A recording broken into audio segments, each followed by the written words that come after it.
situation, guys. Very sad. Howie Hood here, standing with Janine. She's out here on a memorial for Rayvon that she feels he was unjustly killed. Nobody's doing nothing about it. She's been to the Thornton Police Department. They got cameras everywhere. Tell your story. So the story is, on May the 4th, my cousin was found lying in the street right here on 88th and Washington about 8:15 p.m.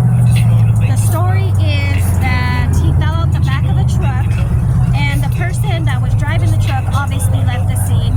There was a person on a motorcycle that seen him fall off the truck. Supposedly, that person waved somebody else down to call 911. That person called 911 and said somebody on a motorcycle said he fell off the back of the truck, and that's what was told to the 911. The responding officer that responded and basically found my cousin lying in the street, at the time we didn't know, but they transported him to North Suburban Hospital. It was around 1 in the morning when they called my auntie. They had him listed as a John Doe. They didn't know who he was. They listed him as North Carolina, a John Doe. He had his wallet on him the whole time. Obviously, when the police got to the scene and he was in the ambulance, they must have took all his clothes, everything off of him. He's in the hospital in a gown.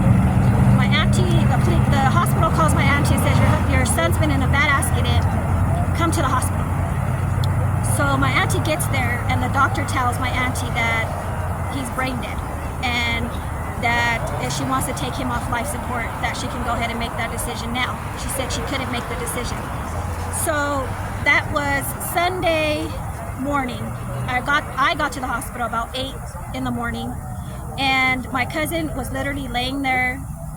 He was staring into nothingness. His eyes were open. It was like looking at him, just lay there and just looking in his eyes, looking at nothing. It was just the most horriblest thing to see your loved one in that condition. So on Sunday morning, we were there. They did a test. The first test they did, they said, we're not satisfied with the brain test we did, so we're going to do another test. So he stood there Sunday night. Monday morning, by this time, my auntie already decided that she was going to let him donate his organs to Donor Alliance. So they had to confirm my cousin was actually brain dead before they can actually do anything for his organs. So they did another extensive test.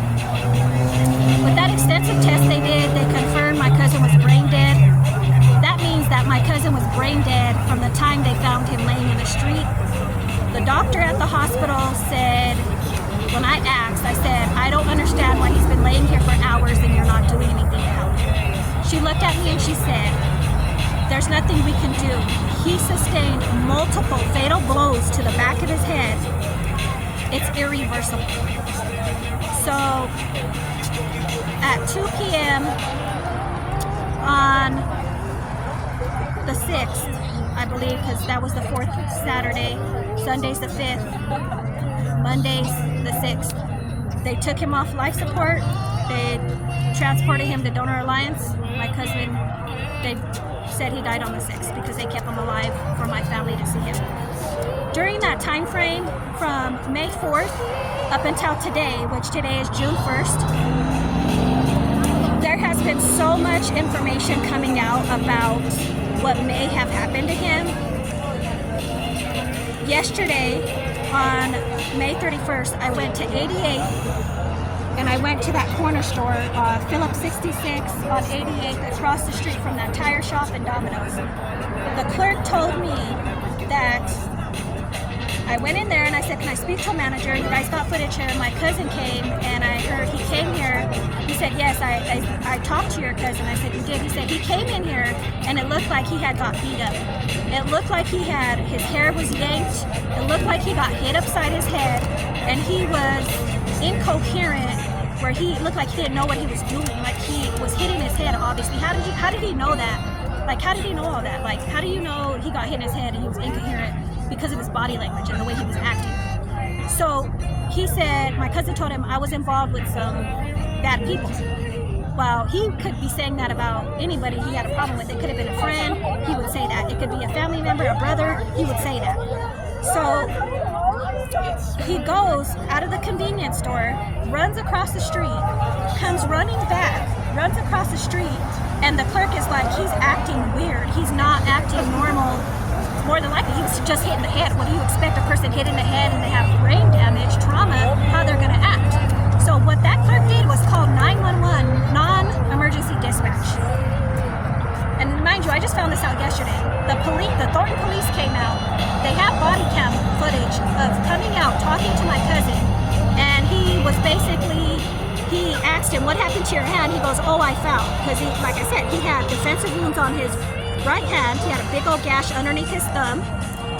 And then, of course, the multiple fatal injuries to the back of his head. And then so then he said he had fell. So then it was about a 2-minute conversation. He let him go. He did it again. He ran across the street, ran back, and then did it again. They called the police the second time, the non-dispatch number. That they came out and talked to him and let him go. At that point, the clerk lost sight of him. That was sometime after 6 p.m. And this is just not even driving time, maybe 3 minutes from here. From 88th and Washington down here, driving The time. Rainbow Lane over there. Yeah, I know exactly where you're at. Yeah. So from after 6 to 8:15, during that time frame, he ends up brain dead in the street, okay? So my thing is, you have a person who is laying brain dead in the street, has no road rash. The consistency of what said was happened doesn't coincide with his injuries. He has blunt force trauma to the back of his head is what the coroner said. And the hospital said he had multiple fatal injuries to the back of his head. Now, if you fall out of a truck, you're going to hit your head once. You're not going to hit it like a ball and keep bouncing back and forth. Yeah, and just keep hitting your head back and forth. I mean, I'm sorry for doing that, but I mean, make it make sense. So I just found the whole interaction with the police officers, 2 different police officers after 6 p.m. Do you have their names, the police officers, by chance? I have Officer Smith. He's a traffic officer. He's actually on the case right now. Okay. He basically wants to, this is the things he's told me. He has no leads. He has no evidence. He has no camera footage. The case is going to end up being closed. Before he closes it, he's going to try to get a person's crime detective on the case to look over everything. Basically told me, for all we know, my cousin could have been walking and found the street and hit his head. And I said a 22 young, healthy man walking, fall and hit his head multiple times. Okay, I love you too. I'm sorry, I didn't know you were doing So, and then here's the thing. That day, my cousin, Rayvon, which was the person they found lying in the street, brain dead, he was with his girlfriend all day, okay? He was with her, helping her move all day. That day, she says they were at Sam's Club a little bit after 5 p.m. She calls my auntie and tells my auntie they're at Sam's Club. She tells my auntie that they were at Sam's Club, she was paying for the stuff. He walks off. By the time she gets outside, she can't find him. He's nowhere to be found. He's gone. She told me that. She told my auntie that same story, except by the time she got outside, he was trying to jump in some lady's car, and then the lady was screaming, like trying to make it seem like make him out to be somebody or something he wasn't, first and foremost, because that's just weird. And then she said that he ran and was trying to get away from her and walked across the street. She was following him in her car, telling him to get in the car, get in the car. So then she said he finally got back in her car. Mind you, this is at 5 p.m., okay? And then at the hospital, this is the story that she said at the hospital. I asked her, I said, how long did it take you from the time he called you to pick him up at Domino's to the time you went and picked him up from the time he called you? She said 15 minutes. She said she had a California king-size mattress on top of her car that she had to go home and take off of her car in order to go and get him. And by the time she got there, he was gone. Walking distance from where he was at, it's literally walking distance maybe 5 minutes, driving distance maybe 3 minutes from here. Not only that, from where he was at, over there by that Phillips 66 and that Domino's over there, she literally lives 3 minutes driving from there. She came today and she told dropped him off at the gas station now. So now you're telling me that you were with him at 6 o'clock at the gas station. You dropped him off, but you didn't say that before. Your story's inconsistent. There's too many holes. There's too many gaps. You're the last person that was with him, seeing him alive. And now my cousin's dead. And you have just all these different scenarios and stories. So what would you like the Thornton PD to do? Because I will send them a copy of this for sure, and people will start calling. Right. Because what I want them to do is I want them to take my cousin serious. First and foremost, you need to get Officer Smith off the case. He is a traffic officer. He is not a homicide detective. He is not a detective at all. His background is in traffic, so that doesn't sit right with me. I feel like the Thornton police needs to buckle down, and they need to really investigate and get footage from these businesses that are around here, confirm that this camera doesn't work, confirm that these cameras on top of here only direct traffic. I know, I'm with you. Get with this Jiffy Lube. They have camera footage. They don't have a manager. They haven't had one for a month. They have a regional manager. I'm sure they'll be glad to give them footage that is, if there's footage available right here. I really want the Thornton police to look into this case as a homicide. It's a homicide. Okay. My cousin was killed, left in the street. The officer, I believe her name, I'm gonna tell you. No, in the absolutely. last 24 hours, I got a witness, which is the clerk at the convenient It's a gas 7-Eleven station. down there, yeah. Not the 7-Eleven, the Phillip 66 On the other across side. Okay, from okay. Domino's, that corner. Okay. We got a witness statement. He's saying there's camera footage, there's audio footage of him in a conversation that him and Rayvon had, where he was talking to him at 6 p.m. and the 2 incidents of the cops coming. Okay. The police didn't even go over there and talk to that gentleman. Why? I don't know. They didn't have any witnesses, but now they have that witness. And obviously there's a timeline here. You got 6 p.m. he's accounted for. 2 hours later he's in the street brain dead.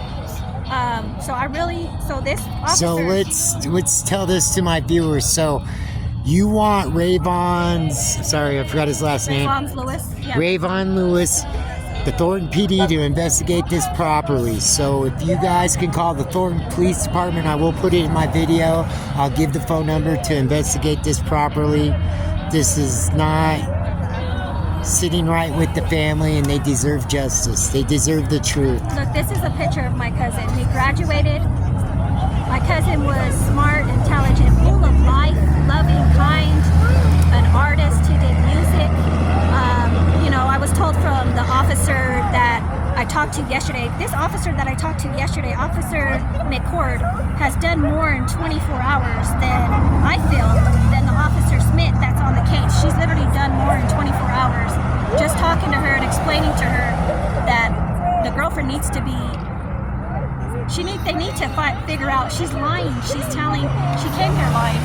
The stories, oh my God, it's just so much like, if somebody ends up brain dead in the street and the last person that they were with that whole day seen them alive and that was the last person they were with, why aren't you guys fully questioning her and getting her cell phone records, getting her story, trying to figure out what really happened to my cousin?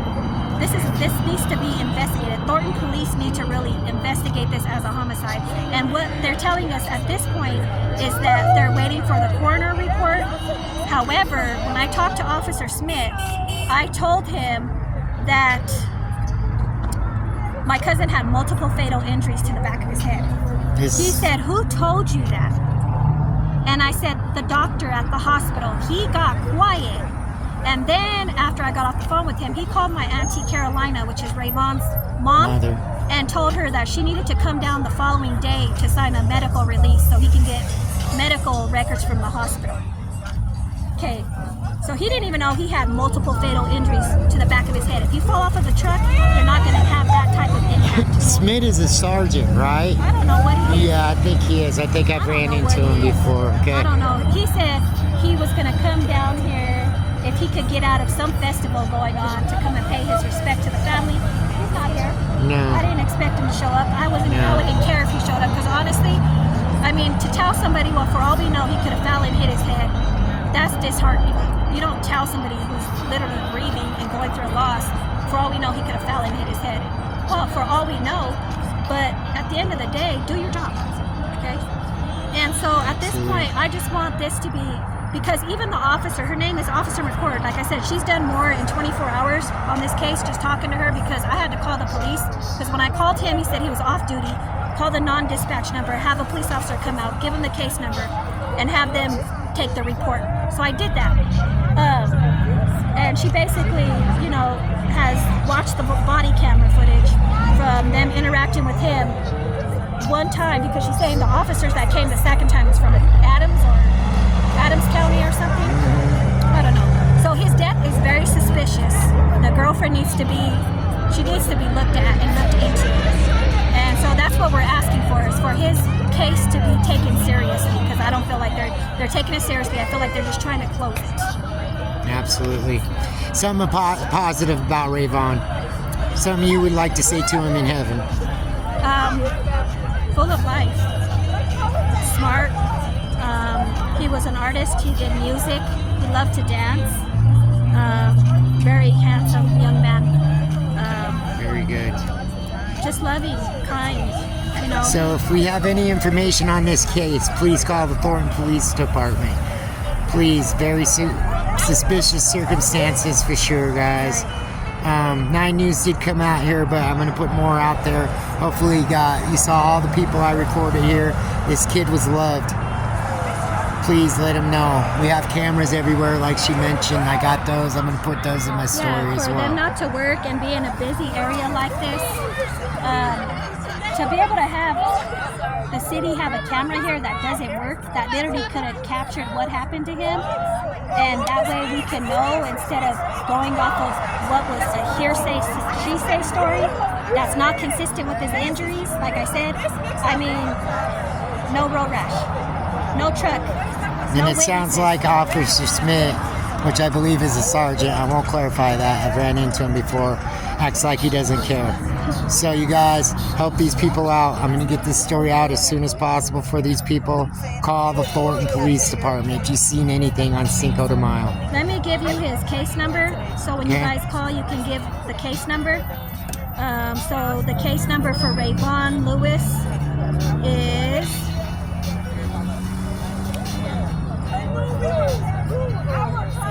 2024 006622. 2024 006622. Okay, awesome. Thank you. You're welcome. So that's everything that came out. I didn't. You want to hear that? Another thing that was very disturbing is my cousin was gone on the ninth day. On the ninth day, my aunt, she tells me that his girlfriend created a GoFundMe account. And I said, a GoFundMe account for what, auntie? She says, I don't know. She just told me she created it. I go to check this GoFundMe account. She literally changed it 3 times. I have screenshots. And she's literally using my cousin's death to ask for $15,000. Not $1,500, but $15,000 to pay off her vehicle that she's currently in, because she can't afford to pay it and get into a more affordable vehicle. Mind you, my cousin was passed away 9 days. We haven't even laid him to rest. We haven't even had any services for him. We haven't even had his cremation or his celebration of life. She hasn't even asked my auntie, hey, what help do you need financially? Is there anything I can do to help you, to try to figure out how we're going to cover his expenses for his funeral celebration, any of that. And I was totally blown away for her to do something like that, for her personal gain, and use my cousin's death to ask for that amount of money. Let's tell the Thornton Police Department to investigate this fully. Any information on this case, please contact the Thornton Police Department. I know I'm only a small channel, but it only takes one to break a case. It's such a big family, such a loving family. This family is grieving over Rayvon. He was only 22 years old, had life ahead of him. He was loved. He stayed out of gangs. Rayvon Lewis is not a nobody. He is a somebody. Please contact the Thornton Police Department.